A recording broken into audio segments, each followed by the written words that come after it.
திண்டுக்கல்லில் மூளைச்சாவு அடைந்த 11 வயது சிறுவனின் தோல் தானமாக எடுக்கப்பட்டது. திண்டுக்கல் நடுப்பட்டியைச் சேர்ந்த காவலர் பழனிசாமியின் மகன் கிஷோர் மூளைச்சாவு அடைந்ததால் அவரது உடல் உறுப்புகளை தானம் செய்ய பெற்றோர் முன்வந்தனர். ஆனால் தோல் மட்டுமே தானமாக எடுக்கப்பட்டது. இதுகுறித்து பேசிய திண்டுக்கல் அரசு மருத்துவக் கல்லூரி மருத்துவமனை முதல்வர் சுகந்தி, மூளைச்சாவு அடைந்த 11 வயது சிறுவனின் இதயத்தை எடுத்துச் செல்ல திண்டுக்கல் அரசு மருத்துவக் கல்லூரி மருத்துவமனைக்கு வந்த மருத்துவக் குழுவினர் தொற்று இருக்குமோ என்ற காரணத்தினால் இதயத்தை எடுத்துச் செல்லவில்லை என்று கூறினர்.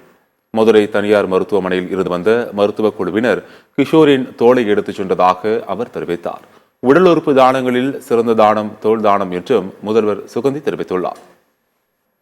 இன்றைய தினம் எங்களது மருத்துவக் கல்லூரி மருத்துவமனையில் மூளை சாவு அடைந்த கிஷோர் என்ற 11 வயது மாணவன், தகப்பனார் பெயர் மிஸ்டர் பழனிசாமி. அவர் போலீஸ் துறையில் வேலை பார்க்கிறார். அவருடைய ஊர் பெரியக்கோட்டை தாலுகா இன்னும் களத்துத்தோட்டம் என்ற ஊர் என்று சொல்லப்பட்டிருக்கிறது. அவர் மூளை சாவு அடைந்த நிலையில் இங்கு அனுப்பி வைக்கப்பட்டார்.